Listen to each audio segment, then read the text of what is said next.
Welcome to Keith and the Girl. I'm Chemda. I'm Keith Malley. YouTube, click on it. The downloads, give it 5 stars. You know everything to do. I got to get right into it. MJ Knefel. Hello, MJ. Hi, guys. Now, if you're watching, you're like, MJ looks just like Molly. And the last name is exact with a K and an F and everything. This is exciting news to see. And obviously, I have questions already. The last time that MJ was on as Molly was 2017. Was it 2017? Okay. January 2017. We met you in September of 2010. You've been on 20 Keith and the Girl episodes. Wow. And apparently everything's new. I'm seeing 2 kids. I'm seeing some story about top surgery. What is happening, Molly? Exciting stuff. I know, man. Is it for distraction because the world's so much? It's like, how do I make it? What can I control? Let's change it up. Right. I'm bored. What kind of surgery can I get? So I saw, I assumed the joke was you making a vision board about top surgery, and there's a guy that was fit as fuck, and then a guy that's out of shape that I assume you know. Was I reading that right? Yeah, this is a tweet that I did a really long time ago, and now I don't remember who the other person was, but I'll find it. I mean, it was Elliot Page was one.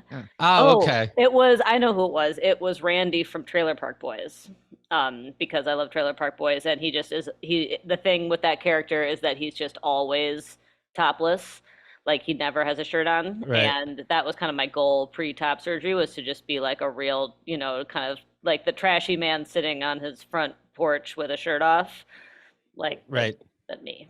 Well, Elliot did well. I don't want to say tricked or fooled, right? But I was like, that's obviously a hot dude, and then next to the dude you picked. So I believe, Keith, and I'm not sure that the language is still the same. It used to be called passing, but I think even that's sort of insulting now, because what are you passing as? What is masculine? What is feminine? So I call it you got me's. That sounds wrong, right? You got Keith's. Yeah, good for you. You got me. I love it. So looking back now, you must always know, and I didn't. What age, and do you go by they, them? Are you going more to be seen as a guy? Obviously, I'm like, I'm very Jonathan Van Ness on Some Queer Eye was like, my pronouns are he, she, they. And so I'm pronoun expansive. Like, if people, people will often call me she and then get very like nervous and apologetic, and it's totally fine to use she. I also sometimes use he with like close people, and mostly am like they for public stuff. I feel like pronouns are one of those things where it's like it's been so great to be like, actually I'm MJ, and actually like I'm more like just a person than a woman, and like all of that has been so like easy. And then pronouns, they're just, I just wish that it was a little bit like, I don't know, I just wish that gendered pronouns weren't so deeply entrenched that it's just feels like a harder thing to ask of people or to change. And also I tend to like be a little bit, I like kind of shrink myself sometimes when it comes to making requests, especially around this. And so sometimes it took me a long time to even feel comfortable asking for anything. And so I feel like I'm still on a pronoun journey, but where I've landed right now is that all of them feel fine. Now, when I was with what do I call him? My ex. when I was with my ex, he came out as trans early on in the relationship, and then there was the pronoun game, and it was very, very difficult because, like you said, it's very difficult to start asking.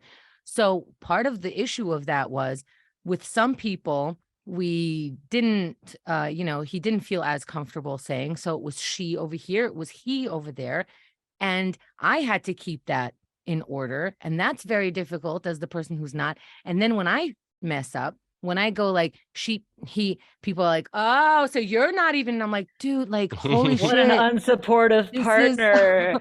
This is no, so we're just trying to hard. leave ourselves. It has nothing to do with her. It's just like, well, look, see, not easy.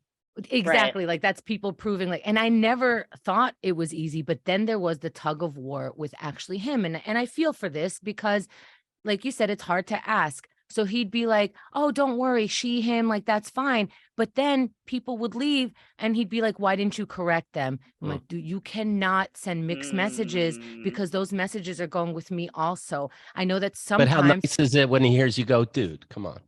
It's like, oh, thanks, you see me.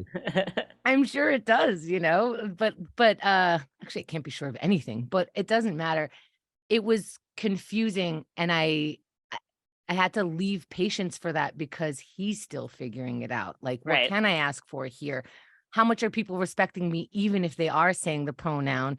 I would rather someone she me than he, than Yes. that That's Sure. whole yes. thing. That's and like my thing is just like, I would rather people just be, first of all, like, of course, people should be able to like firmly and confidently ask for the pronouns that are right for them. And since I haven't really quite been able to unpack whatever internalized stuff I have to really know exactly what pronoun is right for me, that's why I'm kind of like, yeah, they're all right for me right now. But yeah, like part of it definitely when I was thinking about coming out was just like, well, I don't want everyone to just be having a conversation with me and being so nervous that they're going to use the wrong pronoun that they're not actually paying attention to anything else, Right. like, Yeah. and I think that people are really well meaning and people, want to start meetings with sharing your pronouns and all of that. But like, I found oftentimes I find myself being like the only visibly like gender nonconforming person in a meeting or whatever, and then everybody goes and shares their pronouns, and then it's my turn, and I'm like, shit, like I didn't know it's like meant to make me feel more welcome, but it just makes me feel more self-conscious.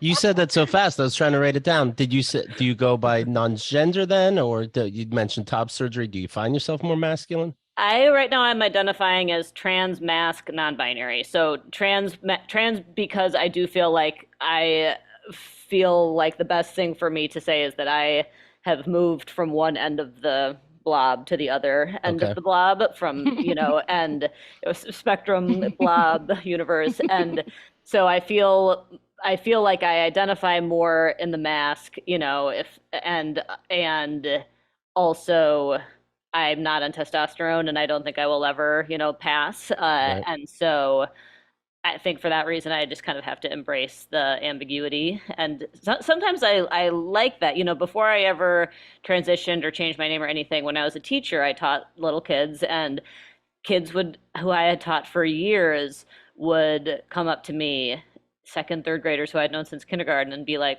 Miss Molly, are you a boy or a girl? And I loved it because I was like, you've known me for like, I've taught you Right. like for 3 years and you've had no idea. And And I they're like, calling you Miss Molly. yeah, right. And I'm like, and that's not even really telling you what you need to know. And at the time, I like loved that. I was like, how awesome that I'm this kind of like genderless person to you. And strangely enough, since coming out, I find myself feeling more discomfort or I have felt like wishing that I knew exactly where I wanted to land, and that I sometimes almost wishing that I was like more of a binary guy because that might be easier for people to understand or just clearer, But I'm trying to kind of challenge myself to embrace the ambiguity and and to just know that for me it was true that I never really felt like a woman, but that for a while felt close enough, and then at some point it just stopped feeling like close enough, and that point was actually after I had kids. And so that was when I kind of was like, all right, I'm just going to try to say a little bit more what's a little closer because Did, this no longer feels right. did the kids come out of your vagina? No, they came out of my tummy via Okay. via a doctor with a Oh, I surgery see. tool. Okay. Okay. And then you're like, see, no, I don't even want to deal with that. How they come out otherwise. That wasn't why, although it Oh, was okay. it was something I was, not looking forward to. But no, my first was an emergency C-section, and then the second one, I was like, yeah, I'm not gonna go the other way. Right. Let's keep going with the C-section Right. There's route. We already a already zipper, have, right? yeah. Yeah. Yeah, exactly. Is it Just easier draw to the open up line. again?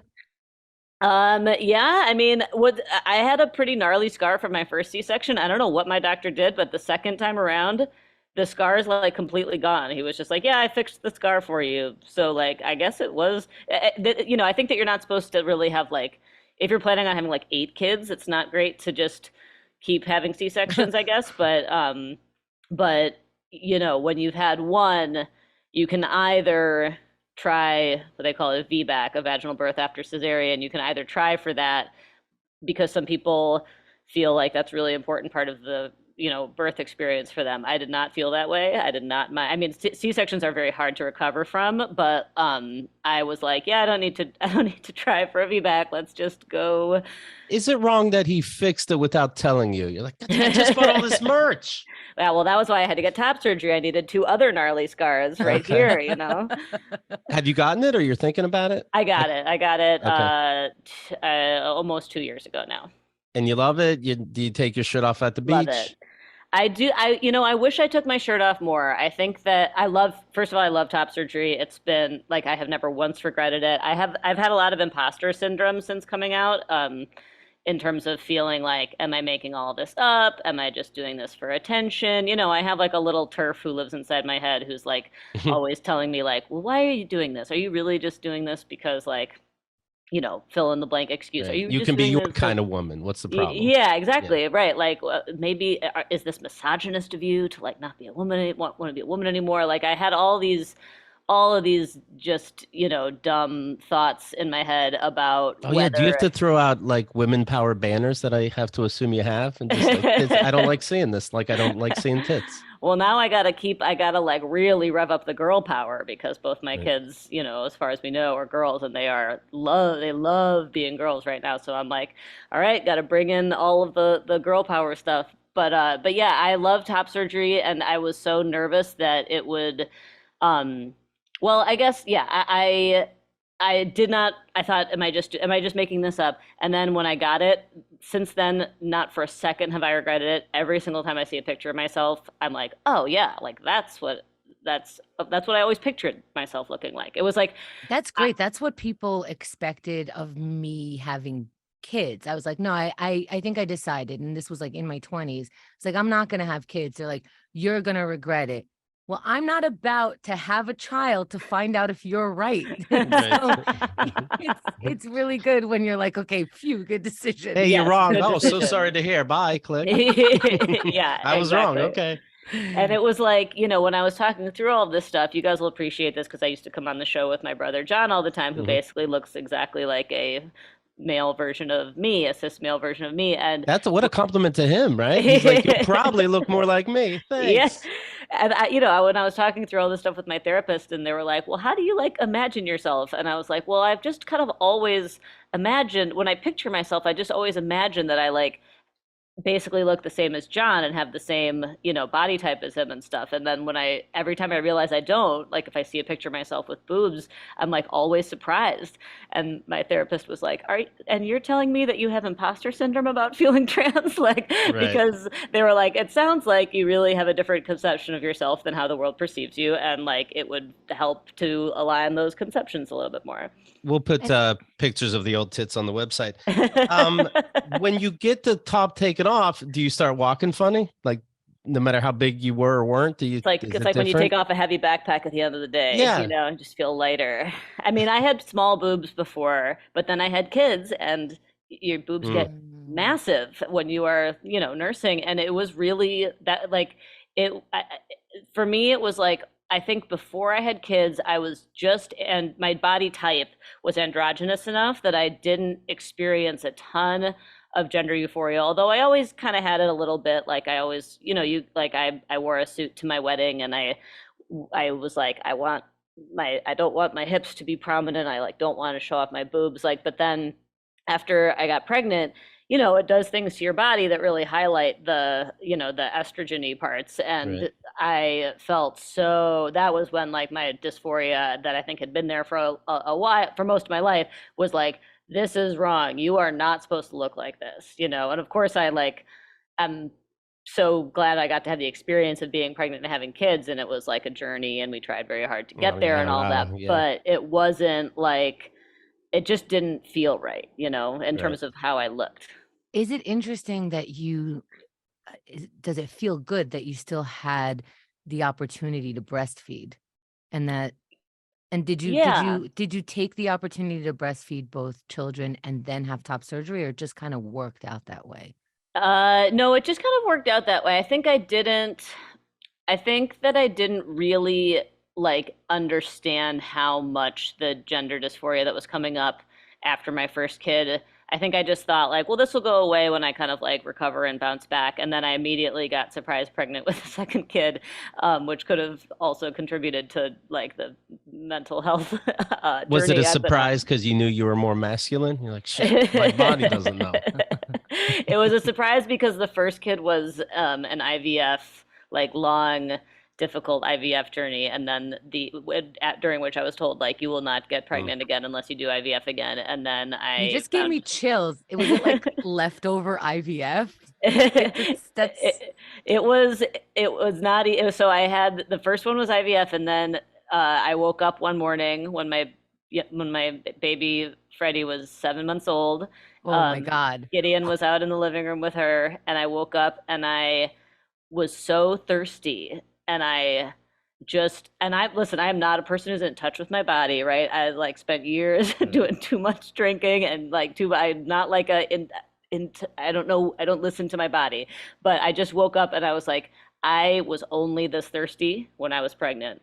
And Mhm. I took a pregnancy test without even telling Gideon, and I walked out at like 8:30 in the morning of him holding the 7-month-old baby, and I was like, I just took a pregnancy test and it's positive. Like it was so weird. I just woke up and knew. It, Whoa. Yeah. So now do you even know if to be happy or not, or does the happiness just kick in? Oh yeah, I was happy. I was happy right away. And it's actually, I mean, it was, I find myself in the strange position of with having, so the kids are 15 months apart, and I find myself in the strange position of being like, I can't say I would recommend it, but I also would not change a thing because like they're best friends, and I'm best friends with my sibling, and when I was having kids, I was like, I really need to prepare myself for my kids to not be best friends. Like me and my sibling have a rare right. relationship, and it's okay if they're not cool with each other. But I think my kids being so close and the pandemic being they were each other's Oh, only right. friend for the formative years of their young lives. And so it's just very special to see how close they are. So I was happy right away. I knew I wanted a second kid.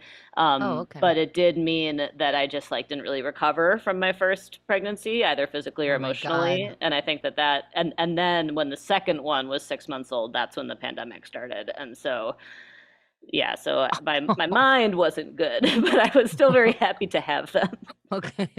Do you notice when you talk to people, can you pick out easily a social justice warrior, someone that's going out of their way to throw in he too much and it's just you two? Is it obvious? I've It's a heard good stuff like question. that. I've heard stuff like that, and I have personally tried to avoid doing that because I could catch myself doing that because sometimes somebody will cheat and then go fuck, and then the rest of your conversation is when can I put in a he to let you Yeah, know that I Right. know. totally. Right. I do So that. Yeah. that's yeah.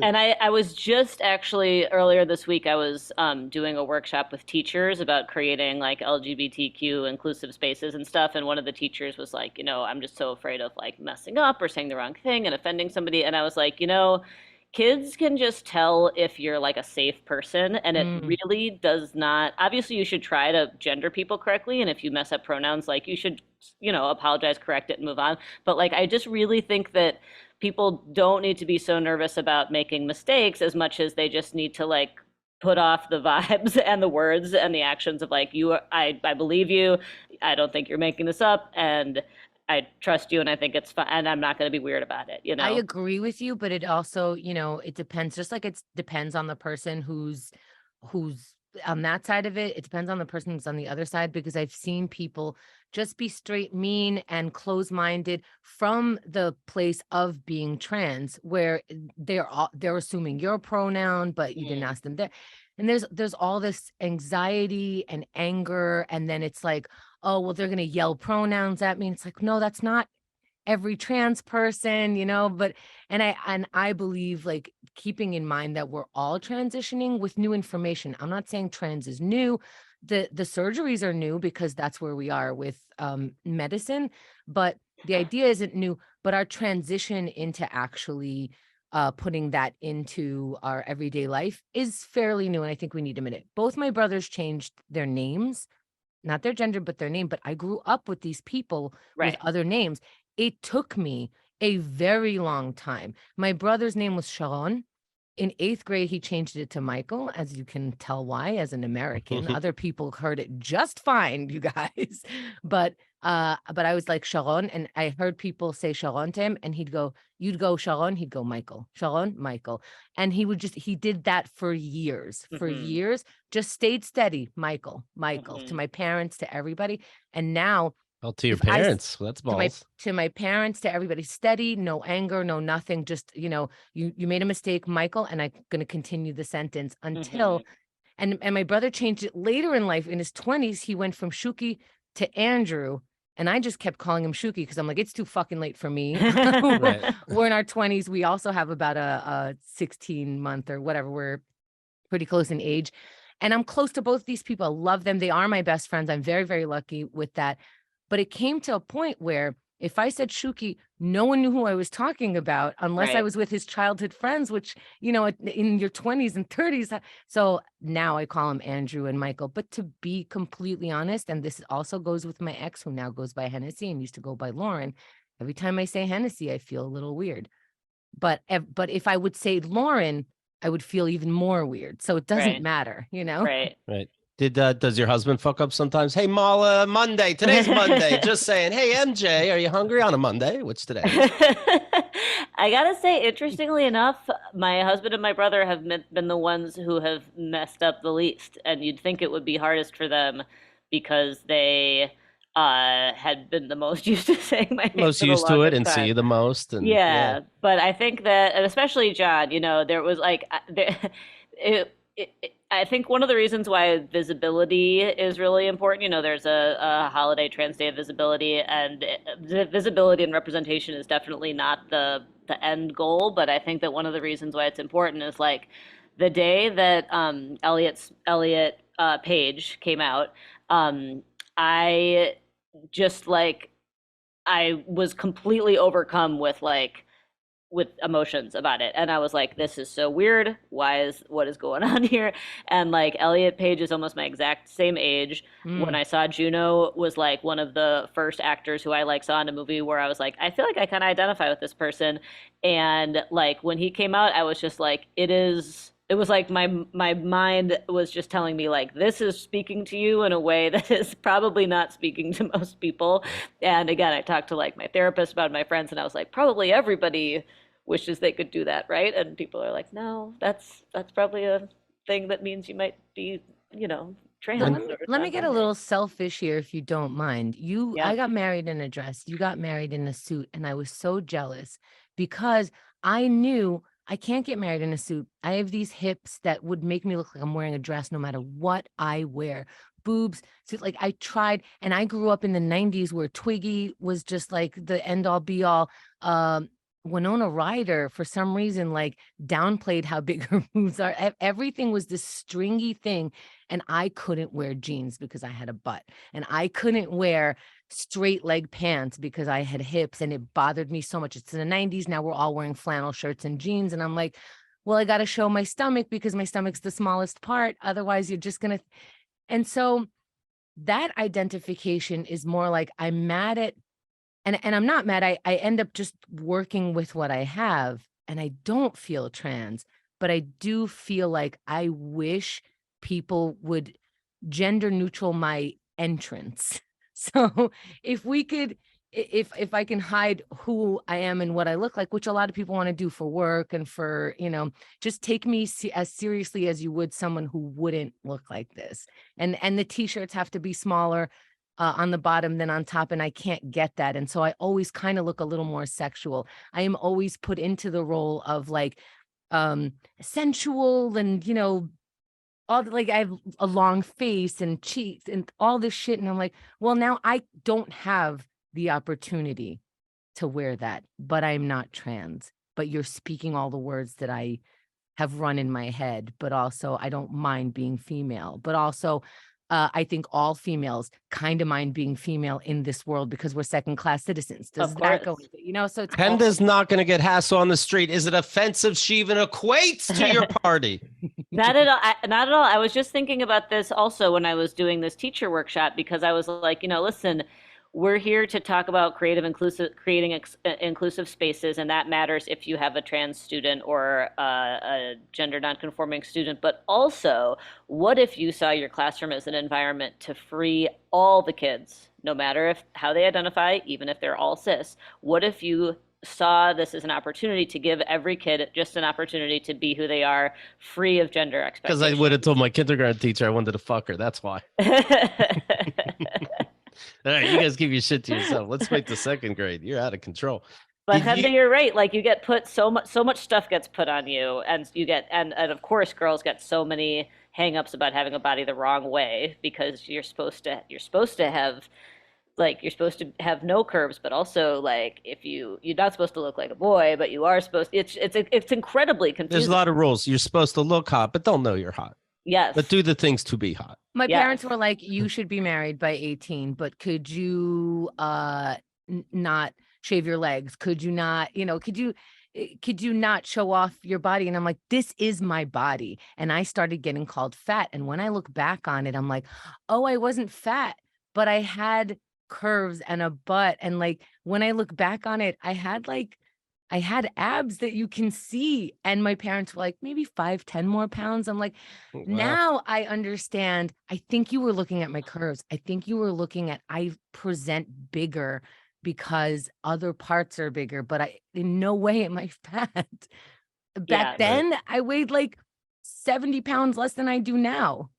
And I Where? remember actually having this conversation years ago when I was still in my 20s with a friend who had really big boobs, and she was like, "I love my big boobs. They're like this huge part of me." And I remember like being like, if I had big boobs, I don't. And I remember wondering like, is this what am I afraid of? Is this fat phobia? Is this gender dysphoria? But I was like, I just know that it would really mess with my sense of identity if I had big boobs because I know it would change how people read me, how people experience me. And of course, I think you can, a lot of my body stuff I could attribute to gender dysphoria, but I can also attribute it to fat phobia. It's like it's the same. I Yes. grew up in the Yeah. 90s too, and I was Yeah. like, I think that I'm supposed to not have any fat on my body anywhere. Like, And there's fat in the boobs. That's what yes, makes boobs. there's fat in the Like, boobs. So confusing.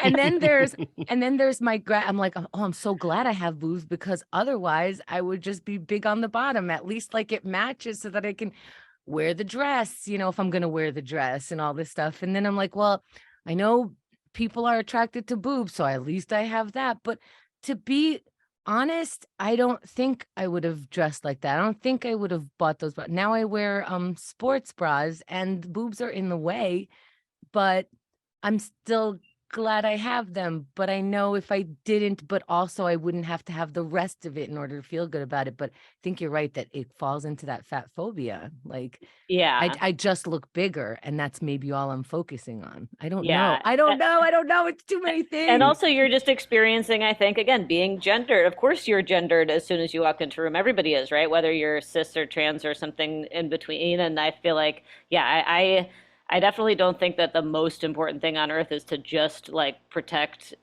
trans and gender nonconforming people, though right now that is extremely important. I also think it's like we should just free everybody from like to just not feel like they have only two choices for how to be in the world. You say husband, right?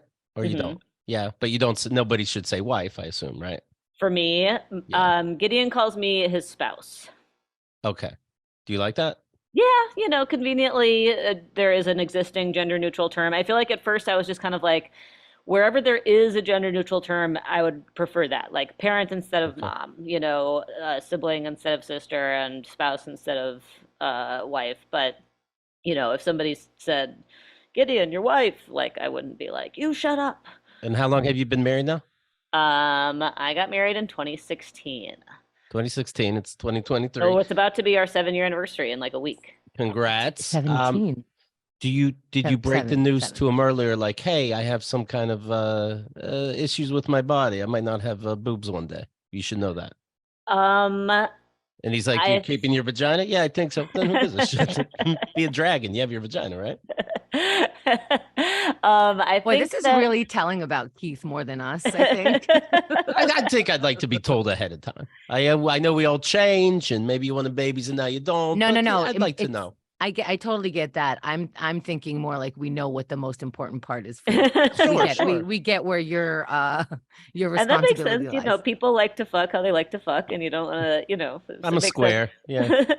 Um, I would say, but way before we got married, I definitely started identifying as more like embrace. I should say I started embracing the more gender nonconforming parts of myself because basically, okay, so until I was 11, I like fully thought of myself as a boy, wanted to be a boy. If people misdressed like a boy, cut my hair like a boy, and if people mistook me for a boy, I like didn't want people to correct them. But I was like very socially lonely, and so I decided to basically what felt like to myself at the time do start doing like girl drag so that I could be more normal. And so from like sixth grade, basically for the next 20 years almost, I was just like, well, if I pretend I'm a girl, I fit in. And then I eventually learned how to like feel hot by pretending to be a girl and or embracing the girlness or whatever. And I was constantly told all through my 20s when I was single, like girlfriends who I loved and trusted and who meant well, they were like, you need to do more makeup, you need to grow your hair longer, you need to like wear more femme clothes, like, Huh. gender policing. I don't know if this has been your experience, with being a girl with friends who are girls, Hemda, but like dear friends, very well-meaning girls did so much gender policing of me because they thought it would help me get they knew I liked boys, I knew I liked boys, and they, I think, rightly thought that if I presented as masculine, I would not read to the world as somebody who was interested in boys. And why it was really hard for me to, well, yeah, I was constantly afraid of being read as a lesbian. Not, I don't think because of homophobia, although I'm sure it was that. It was the 90s, but also because I was like, I like boys and I want boys to like Right. me, you know? Right. And And so meanwhile, you were on 30 Rock for a second as and a you played a lesbian, lesbian. Yeah, Right. because always. And like, and then High Maintenance, the other show I was in, at first, the first episode that Brenna and I were in together, we were supposed to just be roommates, but everyone just assumed we were lesbians so much that the writers just ran with it, and Oh we wow. were we wow. became, partners. But it was like I just read as queer to people, and people assumed that meant lesbian, and I was always like, no, no, no, you're wrong. But now I'm like, you were right. You were just right in a different way. I was queer in a different way. Huh, that's so interesting. See, to me, I get that, but for me, attractiveness is either I'm attracted to either gender neutral or and then leaning more masculine from there. And I am not attracted to makeup and whatever. So I don't know that I would tell anybody to wear makeup, but but I also don't know how to do that myself. But I happen to look just more feminine without it. Right, So right. yeah, but I imagine when you put it on, you felt like, I don't know, when I put it on, I feel like I'm tricking. I'm You could see what's happening anyway, like underneath this. This is Yeah, that's how I feel. And I love wearing makeup. I actually think it's really fun, but it just feels like a costume to me, you know? And then when I met Gideon, I think that was like the first time that I felt like I kind of had I was like safe enough with him and felt like he would like me and think I was hot, even if I started wearing button-ups and ties instead of, dresses to formal events and stuff. And so I kind of started talking to him about it and being like, how would you feel if I started like wearing more like menswear? And so leading up, years leading up to our marriage, I was like mostly wearing menswear. I just wasn't like saying that I identified differently. And so Did he I say, don't. "I don't care what you do, I love you"? And now he's like, "Shit, Jesus Christ! I bought magnets with it and everything. Holy fuck!" Yeah, I mean, he was very supportive, and I think when it came to like when I was like, I want top surgery, he was like, yeah, I think I'm sure that there was like a lot of feelings for him to work through, but how he has been with me is to just be like completely supportive and saying, it's you, to quote Mr. Rogers, it's you I Right. like. I mean, yeah. But it's what about amazing, right? Like, maybe it shouldn't be, but it is. Yeah, no, it It is. is. It's That's a cool dude. I'm very blessed.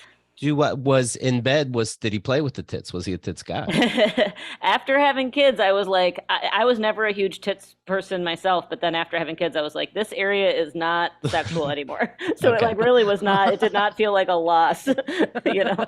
This is for the kids now. They're Yeah, done with it. like, I'm done with it. it was like this. I mean, it really, you know, that really changed my relationship with my body. And I'm sure that for cis women who go through that, they come back to loving their boobs and feeling like they're sexy again. But I was just kind of like, all right, these things have done what they were meant to do, and now we can give them a hero's journey and send them off. Do you have them? Do you use them as paperweights? I'd use one as a stress ball. I would have kept it for my stress ball is a good idea. Yeah. I wish we can give them to other people because there are people, you know. Absolutely. Yeah, I wish you can. You can tits for the needy. Give them to a trans femme person who needs some tits. I would love that. You know, it would be the best though is if we can all change every day and pick. That would be so much fun. Yeah. And, you know, I'm gonna get. Well, that's what MJ gets to do, kind of, and I kind of think, honestly, it's a reason that people are upset at the transgender idea. I just saw a picture of MJ with eyeshadow. It's like, oh, you get to do that. Yeah. You know, normal people or average people, they don't. Hey, don't add me before it wouldn't have been so obvious, kind of. Dorks would be out there, square assholes, pieces of shits would be out there. I forget my. Yes, but I think that you're right that I think conservative people are so freaked out by trans people because it's destabilizing of these categories that people get a lot of like, I don't know, identity and meaning from. And also it helps, you know, not to put on my old feminist hat, but it really upholds patriarchy to be like, there are men and there are women, and there are certain things women are supposed to do, and there are certain things men are supposed to do. And if you blur all that, everything gets fucked, and people are very, very scared of that, you know? Yeah, I think it's they're jealous. You get to apparently wear a dress or a suit. Mm-hmm. They also, a guy doesn't want to be told that he was gay in retrospect. Like, I can find out that I fucked a guy 20 years ago. Whoa, get my machine gun. I got to shoot some bear. This is unnerving. I have actually thought about this. Most of the people I hooked up with in the past, either I will never see again or they are cool and I'm cool with them. Right. And there's like one or two people where I'm like, I wonder what they think and if they feel weird about it. And I'm just curious, you know, and I don't think I'll ever know. But if you, okay, so I was with this person for 9 years, a trans person, right? And so I became queer to people. And when people go, are you straight? Are you queer? Are you whatever? I'm like, honestly, it's what you're deciding. I don't give a shit. I don't have to decide. When in my day do I have to decide that? I don't, especially since I'm in a relationship right now. I don't have to. And when I'm not in a relationship, it hits me in the face. It makes a decision. All of a sudden, I'm attracted to you. I guess that's what I am, right? But if I am with a trans person, I am automatically a queer, right? So then I was queer for 9 years. Now am I not? Right. So that it forces your partner to start identify. I don't know if people started asking him, so are you gay now? Like, do you identify as queer? I would just say I'm in a queer relationship because I think that is like, what does that make me? I don't know. Does it make me queer for life for you? Or, you know, when we broke up, people started going, oh yeah, that's because you're straight. And I'm like, okay, this is, you know what I mean? So what's it matter? What's it matter what I was called at the time? It is what you're going to decide anyway. Yeah. And I think, you know, I actually think it's interesting because I remember talking with you about this kind of at the time and being like, I think that sometimes partners of trans people get like, you know, I've definitely had a lot of people be like, oh, Gideon is like so brave. Like he's so nice. Yeah. Like it's so, and it's like, if he's attracted to me, he's not doing me a favor. Right. You know, like. Oh, that was weird. I didn't know how to respond. I got some of that. Like when we broke up, someone was like, and after all the patience you had with this trans, I'm like, that is the least amount of patience I had to have, like in terms of being attracted to the lying, the cheating, the exhausting behavior, that's what I had trouble with. It had nothing to do with that. I wasn't putting myself out there. I was transitioning in the way that like everybody else around you was transitioning, but that's it. Yeah. That's a weird one to get. Yeah. Definitely. What was a bigger deal, by the way? You explaining it to your parents or your husband explaining to his parents that he's gay? I think that, my parents were wonderful and really supportive, and they like obviously remembered what I was like as a kid. But I think that, Um, I think that my parents were like, did your parents have a sixth sense moment? Like, Yeah, oh, we don't know what you were, but yeah, duh. if they did, I think that I was actually I think I maybe was a little bit surprised that that like I expected them to be like, oh yeah, of course. And I think that they were like, oh, okay. Like, and I think that was, I think, but that also goes for everybody in my life, not just them. Like, I think that I kind of I'm was sorry, I like, didn't say nothing. I well, feel like an asshole. Some next level's going on. Should I have told you? and but it just goes to show how much you get in your own head about things. I think to me, I was like, well, everybody's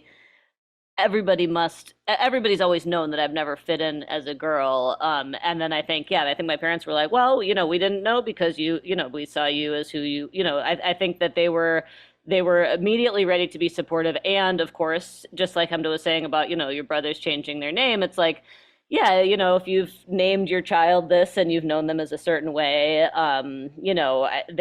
it's not like a loss, but it is a change. And I think, we talked about it a lot. And yeah, I was very, very lucky with how open and accepting and loving they were. But I think it was an adjustment for them. And I think that Gideon's parents were actually very, very cool about it. They were just like, okay. I mean, again, I'm sure that a lot of people went on journeys that I Right. like wasn't needing to keep up with. And I was kind of like, you go process. I don't need to know how you feel about this as long as we're all still cool. Right. Does your husband have to worry about loving your vagina too much? Like, does dirty talk need to calm down? Like, it's more than adequate, babe. I think I would say that nothing has changed except for me feeling more comfortable with myself. I think for Okay. him, probably very little has changed, except that again in the way that other people now frame the relationship. But Right. for He doesn't have I to mean, I think pretend the clitoris is a penis or anything, right? That's no, I okay. think that the only thing that has changed in our relationship is that I am like, a little bit happier and a little bit more confident. Right. How much is that? How much is top surgery? Can I ask? Yeah, it I just is. talked about how he fucks your vagina. Can I ask you how much a surgery that I can look up costs? In New York, it will run you about 12G, but with Wow. insurance, you can get insurance to pay for most of it or all of it. But yeah, so it's not the most expensive surgery, but also not it's not like you, I mean, it actually was nothing compared to a C-section. It was very easy recovery for me. But some people, it's a much more intense recovery. I think it's very different depending on how your body responds and where you're at and whatnot. Are there any rules in New York? Like you have to have a therapist note? You have to have a therapist note, and I don't remember if I had to have been seeing a therapist for a certain amount of time. I think it's a year, isn't it? A I think year Wow. and a note. so. And then the therapist had to say in the note that like this is persistent, this is causing like other issues in life. Like it's Her definitely not. journal's like Tuesday. Yep, again. I think it's But isn't again. that also what helps get it covered? Like their stamp on this is a medical thing, not this isn't just a whim or just for fun. I don't Right. know what else it could be. I'm trying to think what else is or, it or for like an maybe funsies? aesthetic. Like what? Yeah, if I had Yeah, my the way that dick like cut a off, I thought it through. Promise. the way that like a tummy tuck I think is seen as like a elective cosmetic Optional. Right. procedure. Yeah, like yeah, I mean, right, but that's the thing. All these Republicans are like, people are just walking in and getting surgery. It's like I got surgery in my mid 30s after nursing two children, and I still had to prove like I am capable of making this decision. I understand the potential Right. consequences. Like it is not. You still have to, and this is in liberal New York. It is not easy. It's not like a cake. Well, you can't just decide I want top surgery and get it tomorrow. But you can decide that you want a new nose or what's top surgery in the other way? What's it called? Right. You get gender Breast, surgery. yeah, No, breast no, racial augmentation. surgery when you get your nose done and stuff. Right. I guess you would call that for me, and now again, more telling about you. But but yeah, you can get your breast enlarged. You do have to fully pay for that. I don't think that's covered, but uh I so would you say that that's the same? That's one of the things that I wonder if it stays in the philosophical realm. I haven't landed on something, and maybe I'm rude about it, but is top surgery sort of the same as breast augmentation? You're being seen like you feel like you need to be seen. A lot of people think that they should have been born with like size D, and that would change, solidify their life. They stand up straighter, they're more confident, they make more money. They're right. They're right that that would change their life in the way that they thought it would. And it proves right every time, just like top surgery does. Yeah, I think that that's a point that I do see a lot of trans activists make around all of the panic around gender confirming surgeries for, for adults or trans young people, which again, worth noting that like no like children are getting these surgeries. They are like by definition surgeries you get post puberty, like post or or if you are a trans kid and you're on puberty blockers, these are surgeries that at the earliest kids are getting as they're 16, 17, 18, at the earliest. Even that Are is you excluding finding the rare. world being so fucking stupid? Like we knew you and your brother so into politics, and I'm like, if I ended up really looking shit up, I'd more than give up. And now Yeah. that you're dealing with it on a sexual level, it's gonna be like this and it's got to be. It had to be a little scary, quite frankly, to see Kid Rock shooting up beer, and it's like, God, this Yeah, is a dumb fucking world. shooting all the beer. Yeah, it's just like, right. Teenagers can get breast augmentation, adults can get breast augmentation, and yeah, I actually think that there's like way too much judgment around that too. It's I like, mean, yeah, the if you world's feel so like you'll, stupid that it's not happening to newborns. right, exactly. Democrats aren't eating babies. It's Yes, like, what the fuck? exactly. Exactly. But yeah, I mean, people, people can have their judgments about it. If somebody thinks that it would be weird for a 37-year-old to like go get like surgery to make her boobs look awesomer, like, and people think that she shouldn't do that with her body, then like people can feel that, whatever. People can, but like no one is going around being like it should be illegal, like Right. in the way that people feel like it should be illegal Yeah, to. and this whole anti-God thing, that's kind of it's anti-God to tweeze your eyebrows, isn't it? It's and that's how far I go when I start getting uncomfortable, like, oh, maybe we shouldn't That just be should be so that's something you ask casual. AI. Ask AI that. Go draw us like if we followed the Bible. Because no, you wouldn't. That's a I'd good have one. an innie down there. It'd be disgusting. It's true. Like I would look different. And maybe it's slight, but some people wouldn't find me attractive because of that. So I wouldn't fit in maybe because of that. If I kept all of the stuff that God gave me, quote unquote, Right. it's not necessarily look exactly like this, not far away, but if I stop shaving my armpit hair, it's not the worst thing, but some people might be very turned off by it and said, you know what, God actually wanted you to remove that. That's a little, And that's in the thing. I church, think, can I do that? Can I just come out with like In shape. without Oh, shaving? without shaving, just but have the like pits out. Right. Yeah. everybody does gender affirming things, right? Like Keith wears muscle shirts, like people like to tweeze their eyebrows or shave their armpit. Like everybody, cis people and trans people do gender affirming things all the time. You do the things that make you feel hot. For some people, that's trying to look more feminine and it's looking feminine in this certain way. And for Yeah. some Are people, these, it's to look did more I start masculine. with these arches? I mean, I didn't place hair there, but I took out hair where now it's, what Right. is contouring for both Yeah, right. What for is makeup? anybody? All of that, right? Yeah. I think my first introduction to like gender in college was like gender as a performance, and I fell in love with that idea. It's like, and the, Mm. RuPaul's thing, like you're born naked and the rest is drag. I like love that. And then when I feel like the first I started hearing from trans people that were like, well, gender is fake, but also gender is real. And I was like, oh yeah, you're right. How do I reckon with that? Like, in other words, if all gender is a performance, which I think it is, then why do I have to say, why do I need Mhm. top surgery? Why do I have to say can't all gender be a performance? And I feel like it is both real in the sense that people feel it, and it is how you want to relate to the world. It is how you see yourself, and it's how you want other people to see you, and that's real.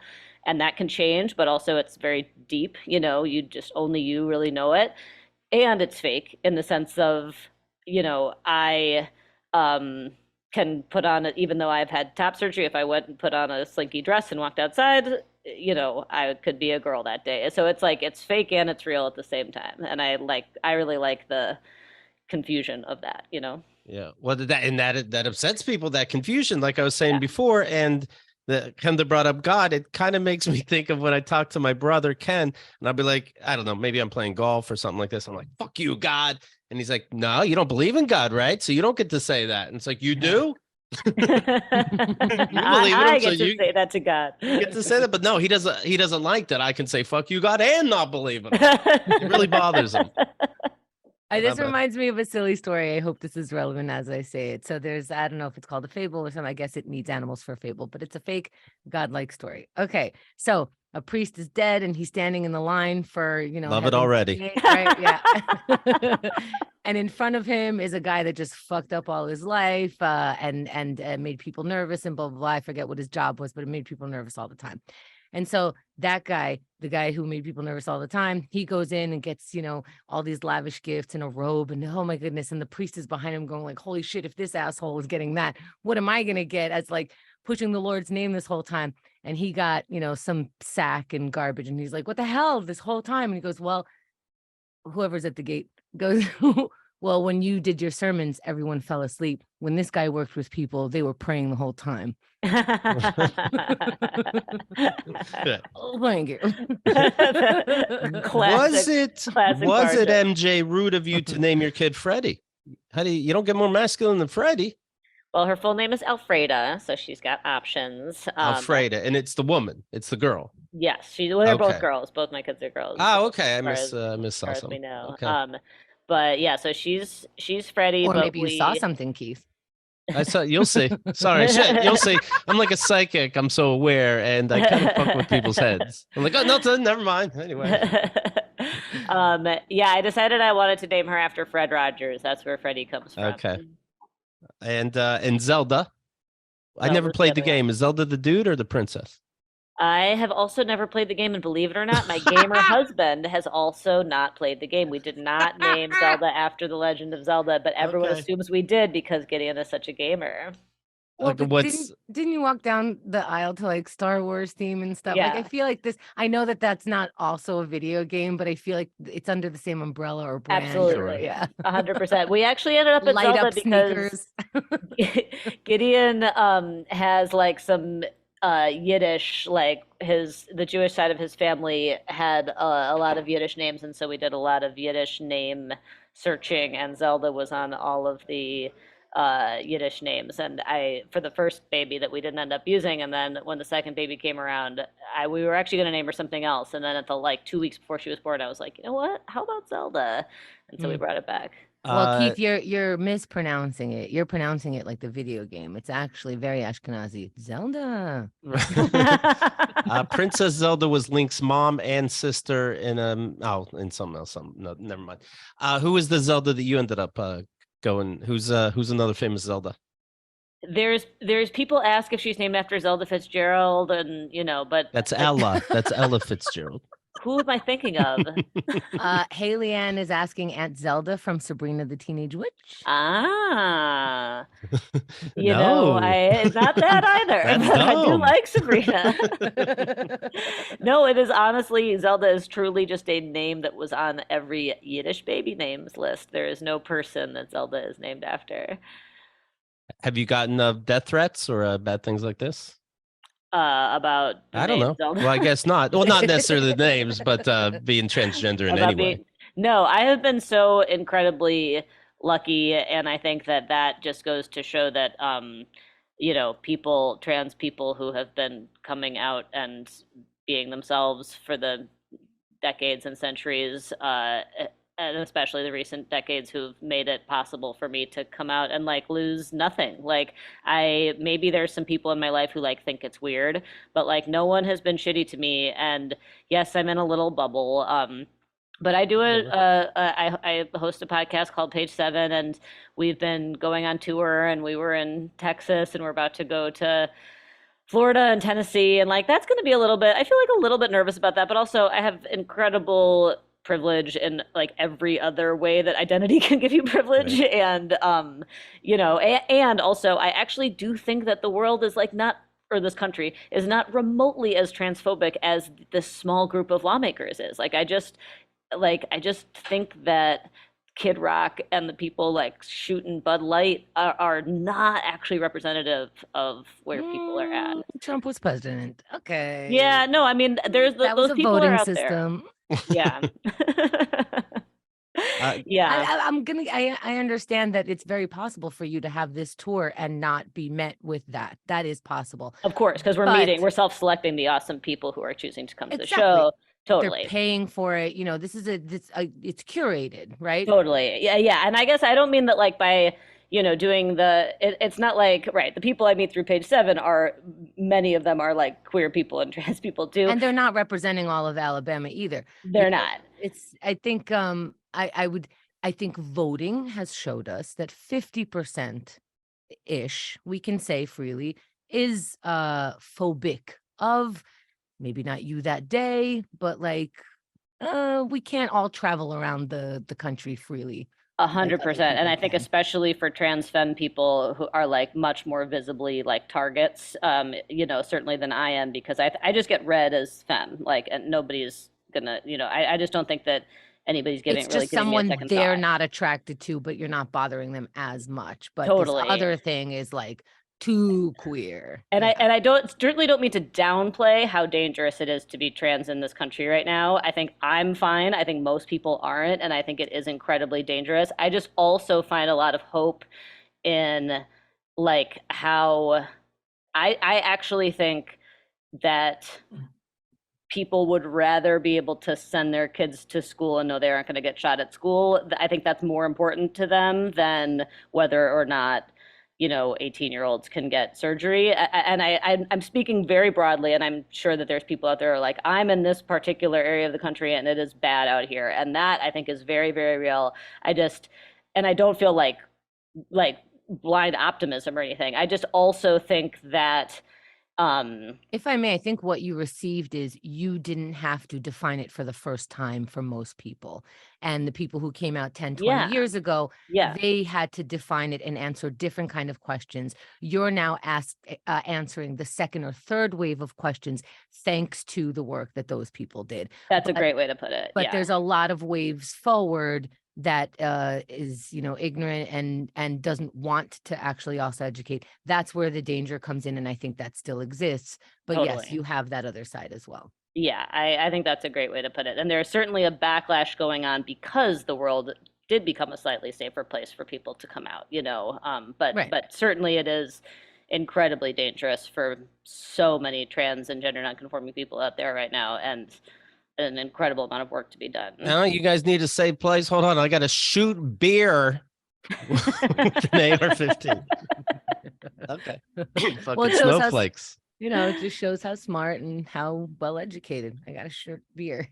I'm reading here. Joe Rogan dubbed transgender influencer Dylan Mulvaney, the woman that partnered with Bud Light, as an attention whore for partnering with Bud Light, and eviscerated its sister band's patriotic new ad as a stupid attempt at damage control. So it did affect her bottom line after all. And I guess they put out a patriotic ad, and Joe Rogan saying, I don't like that. I'd rather see that chick doing cartwheels, he says. Hold on. Can you explain what happened again? Sure. So this woman was transitioned. In that transition stage, she was what you would see as a woman for a year. To celebrate that year, Bud Light said, here's cans, your face is on them, just for you, not sold in stores, just for you. And everybody wins. You're an influencer. And I think she did like one ad, like I think it was like one 30-second ad. Look at me on this thing. Okay. Yeah, like a Instagram partnership, paid partnership, SponCon thing. So then people start going into grocery stores, breaking Bud Lights on the ground. Because Bud Light is supporting transgenderism, and that's why Kid Rock is shooting the Bud Lights. That's why people are smashing Bush bottles in the grocery stores, and then Bud Light, to to their great shame, put out this completely mealy-mouthed, wish-washy statement that was just like, we didn't mean to alienate anyone, like, let's all come together, blah blah blah. But like it was so toothless. It was obviously them being like, we are so sorry that we partnered with this trans woman and now everybody's mad at us. It was like, it's just so They dumb. wanted to get gender neutral, but you have to make a decision. But then what's Joe Rogan upset about? Because Joe Rogan has to have an opinion about everything, you know, Well, at that's first. fine. We do too. But Yes, like, true. I am a what's professional opinion haver as well, that? so that's fine. Yeah, we're all doing the same thing. But what's his? Why is he mad? He's mad because Bud Light is going to change its fratty reputation, quote, with this crazy attention whore on day 365 of being a woman. Rogan fumed while interviewing stand-up comic Jim Brewer. Now, here's the thing. I don't know necessarily if something was taken out of context because it's not the audio, but if you're sitting down with Jim Brewer, it's going into a bad fucking place. This guy turned into a fucking weirdo. Yeah, 100%. Jim Brewer has had a weird one. Isn't he an anti-vaxxer also? He's like completely yes. Definitely aligned himself with Trump. Democrats are killing and raping babies. Oh boy. He's out there. Yeah. Yeah. Let's see. Yeah, and I think Rogan had a bit of a journey around the whole Dylan Mulvaney thing, so I actually don't know whether he ended up on the right side or the wrong side. I think at first he was like, yeah, I don't know. I think that, you know, my initial hearing that quote is like, well, why are you going to throw this one influencer under the bus? She didn't even make it about her. It was like everybody else started freaking out, you know? Right. It's so stupid and cliche, this new ad. It hurts my feelings. It's so dumb. This is a company in deep shit, bro. He reserved his hardest criticism for Bud Light's parent company, Anheuser-Busch, which last week unveiled the patriotic commercial. And he says, well, this is fucking the dumbest ad.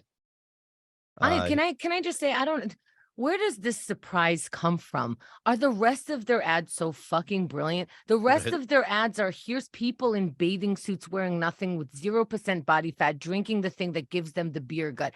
I like every single move that these people make and all the companies make is just to go, do you love us now? Yeah. How about at this price? Like, who cares? To be personally offended, I'm offended at their past commercials. That this is what alcohol looks like on people. They're fun, they're nice, they're playing sports. When did you meet that person? They finally put a regular person and she's trans, the most realistic fucking ad they've ever had. And that's what we're offended by. That's exhausting. And that is everyone exhausting. Was like, a lot of people were like, well, they don't know their audience. Bud Light's going to alienate their you know, who drinks Bud Light. And I was like, hey, there are trashy people who are trans who like Bud Light too. And I'm one of them. Okay. Don't erase me. Right. Bud Light, they're alienating people who can afford more with different taste buds. That's it. If you like Bud Light, you like Bud Light. Yeah, man. Bud Light. That's it. Like, yeah, and that, I guess that's also kind of what I was trying to say before. I think there is a lot of hate out there. I also am not convinced that like Kid Rock is really representative of like the average Bud Light drinker who might be like, what's a trans person? Like they might be confused. They might have like an initial bad reaction, but I don't actually think that all of those people are full of hate. You know, I actually think that it is not. I think probably 50% of the people in this country, you know, we know the way that they vote. I'm not convinced that the full 50% are full of hate or are irredeemable. I think that in all fairness, though, when reachable. I think of somebody picking up a Bud Light on the way to a party, first of all, I'm thinking a case. Okay. Whereas they were all cases that they were shooting at too. Yeah. And second of all, if you're picking up Heineken, you're picking up 6 and you're hoping people watch you walk in with that. You know that. Like this is a different kind of party when you come with Bud Light than when you come with like, and this is me, I don't even drink and I noticed the difference. Keith, you used to drink Bud Light. Why? Because you had good taste buds? No, it's cheap. In fact, I just happened to see on social media, this guy goes, saw a guy drinking Bud Light and, you know, he's making some allusion to the transgender thing. And I dropped $5 right in front of him. And I said, get yourself a real beer. And I laughed like, it must be tough to be broke and holier than that. Yeah, because people also do it so that they don't get like what's that? Guinness puts weight on you, and I don't just mean pounds. I mean like it's a heavy beer. It's like you drank a meal. Bud Light you can drink more of. This is the math that people who drink do, as far as I know. But maybe I only know alcoholics. I don't know. But I as somebody who likes to drink a lot of beer, Bud Light is great because you can drink like 8 of them before you feel bad. You know, so like what, and you drink all the glasses. It's not classy, but you get in all the glasses of water you're supposed to for the day. Yes, exactly. Like Bud Yeah. Light is our backstage beer when we were on tour Right. because it's like I'm not gonna, you have an IPA, you're gonna feel it immediately. You got a headache, your mouth tastes all hoppy. You drink a Bud Light, you're like, I'm hydrating, I'm fine. Right. Piss is gonna come out white. I guess it's working. Oh my God, maybe I do only know alcoholics. You guys. Arkansas Governor Sarah Huckabee Sanders. Can you imagine? Like she was the spokesperson or whatever the fuck, and not on any planet would I thought that'd be a governor, but here we are. So yeah, sure, everybody's nice out there.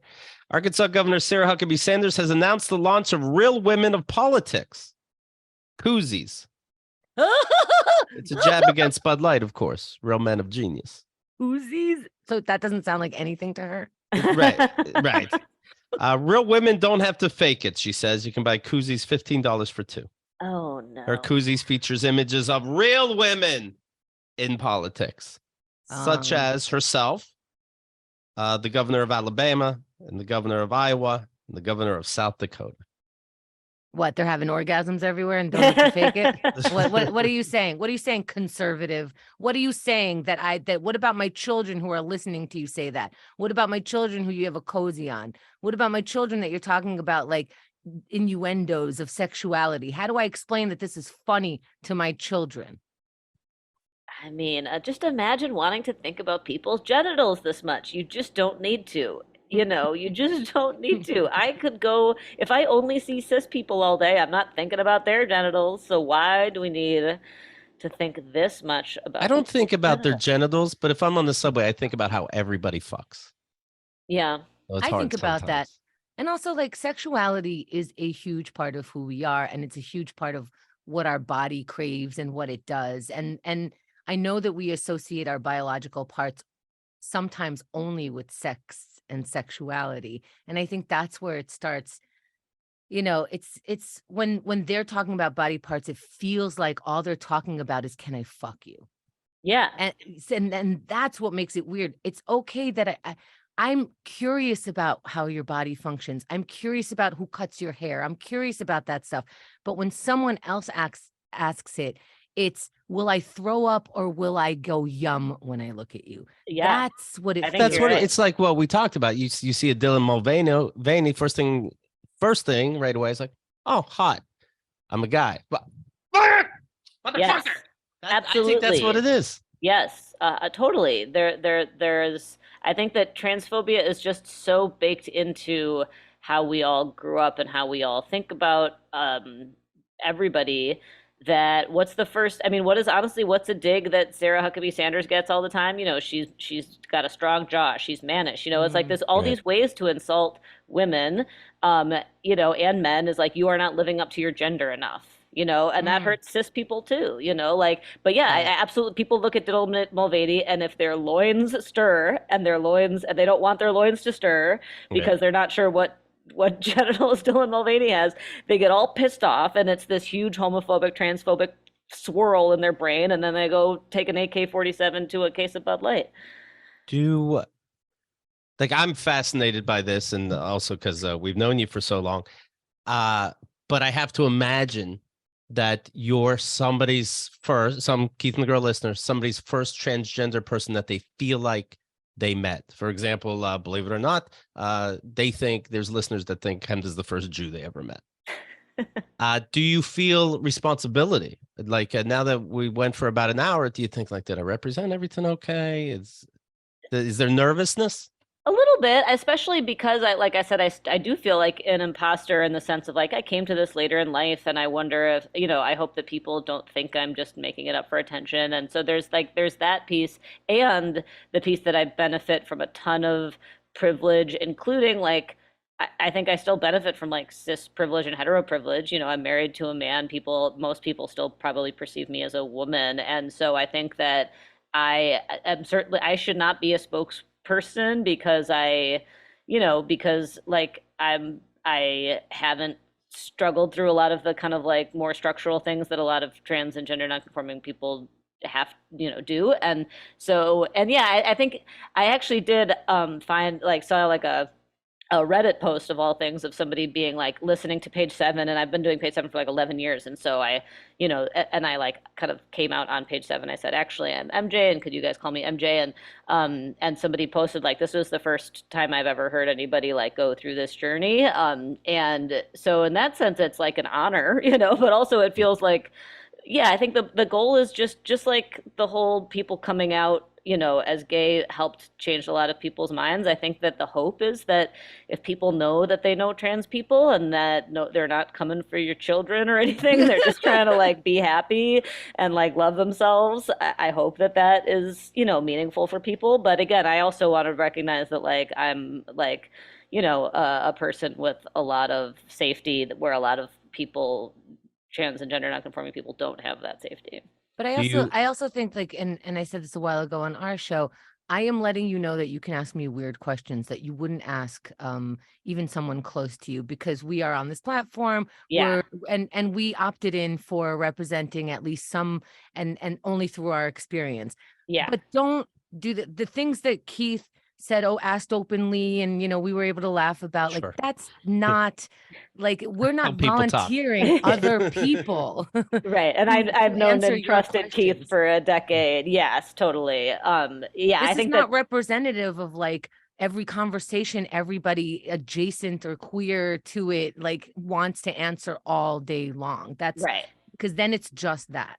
Yeah, I think that's right. I think that, like one, you don't ever want like only one thing about you to be the only thing that anybody thinks of. And, it's like that, like, when I first came out, I tried to explain it to people. It'd be like, nothing has actually changed. I'm just trying to clarify to you who I have always been. Like, actually, nothing has changed. And I think that that's not necessarily true for some people's journeys. I think some people like really don't want to hear their previous names, and it's really important to them that people try really hard to get their pronouns right and all of these things. I get That that too, obviously. Yeah. yeah, it's like it's really important and really meaningful.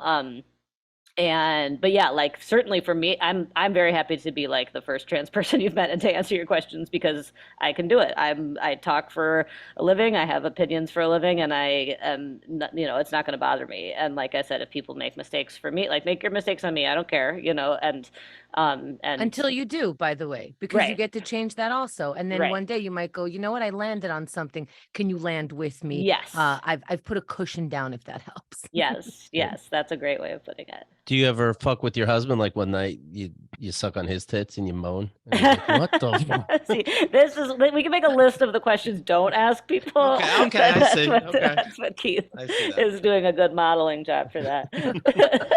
But how excited? Was John your brother? Was he excited? I would be excited because he's so progressive. I was excited when my brother came out and said he was gay. I'm like, that's fun. I asked another brother, like, are you in love with the tree? Like, this is exciting stuff. Was he excited or?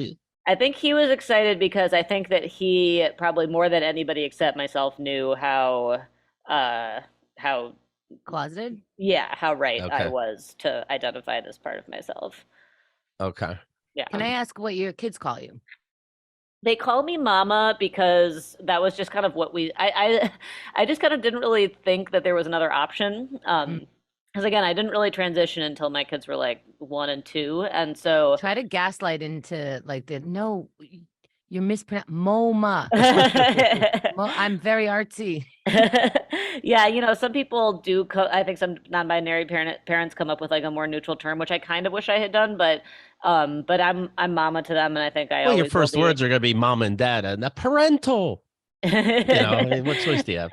And they also know. They definitely know that I mean, they're developmentally. They're almost 5 and almost 4 now, and so it's like they are very interested in gender categories, and they're very, very interested in like learning who does what and putting people and I'm like very much trying to like open there's actually more than just boy and girl, and they know that they call me a boy girl, and they'll categorize. But Freddie did the best thing the other day. She was like making up a song, and she was like, boys are poop and girls are pee and non-binary people are both. It was like the most 4-year-old, but like also very respectful. I was like, yes, both poop and pee. That's right. Well, here's what you want to do. You fell in love, so you want to check out MJ on the podcast, page 7. Just type that in. Page 7. Boom, you're golden. You talk about celebrity gossip. I was just hearing about Taylor Swift the other day, controversial stuff. So thank you. And thank everybody for checking that out. And you'll be going on tour, like you said. Yes. Hold on. Never mind. Sorry. Just because it is I was going to close the show right away, by the way. Because it's a gossipy type platform. How do you justify talking shit about other people? How do you make that respectful? I'm so glad you asked. So it is a celebrity gossip. I'm curious too. It is a celebrity gossip pop culture podcast, but like it's basically like a millennial sleepover where we just talk about our favorite things, the things we love. One of us is a Swiftie, one of us is a Twi baby, and so Are these Pokemons or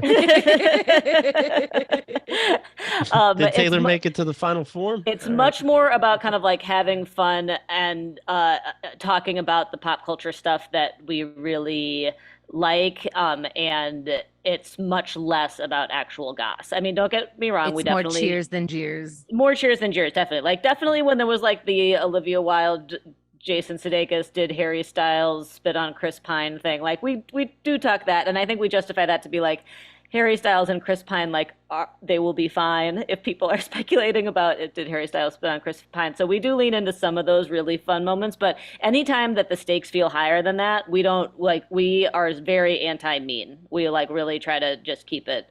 So it's more people's behaviors and reactions to life that you are commenting on. Yeah, exactly. You know, we talk about, you know, Love is Blind and MILF Manor and like our favorite reality shows and our, you know, but. And you do that without being mean. Now that's a triumph. And the live show is, it's much more like a sketch show almost than a podcast. It is a big theater production that involves singing and dancing and costumes, and it is extremely silly.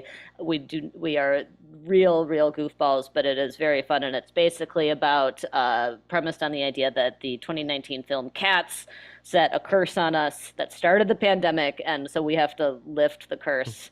And so there's a lot of references to the 2019 film Cats. Oh my God, if MJ is coming to your city, you have to go. You don't have that kind of fun on a Tuesday. It is a really fun show, and all of the cities are listed at lastpodcastnetwork.com. We're going to Tennessee, Florida, Ohio, Michigan, and it's been a delight. And you know, to make one last thought about what I was saying before, even though the Texas legislature and the Florida legislature are making all these horrific laws, those states are still full of queer people and trans people and amazing people, right? And so that's what's been really fun to go to Texas, and everybody I met who was just like, I'm queer too, then yeah, hell yeah, solidarity. And so, you know, I don't want to write off any states or places because there's amazing, wonderful people all over this country. Well, I want to say from Nadine, page 7 is magical. She's a big fan, and I wanted to shout her out here while you're here. Oh, yay. What's your middle name? Jane. Well, there we go. We got to the bottom of that. Yes. Also marijuana. No, that's not why I named myself MJ, but it's not why. Well, MJ, thank you so much. It's good seeing you again. You are other stuff too, and we'll get to that another time. Meanwhile, of course, check out our YouTube page if you haven't. We have a lot going on. We're adding more. If you're on YouTube, subscribe to Keith and the Girl channel. Click around. You can hit the join button. That's somehow different than the subscribe. There's so many fucking buttons. Just touch all the buttons. You know you want to. We know you care about people's buttons. Keith and the Girl on YouTube. All right, go push our buttons, and we'll talk to you tomorrow. No, we'll talk to you next week. Okay, enjoy your week.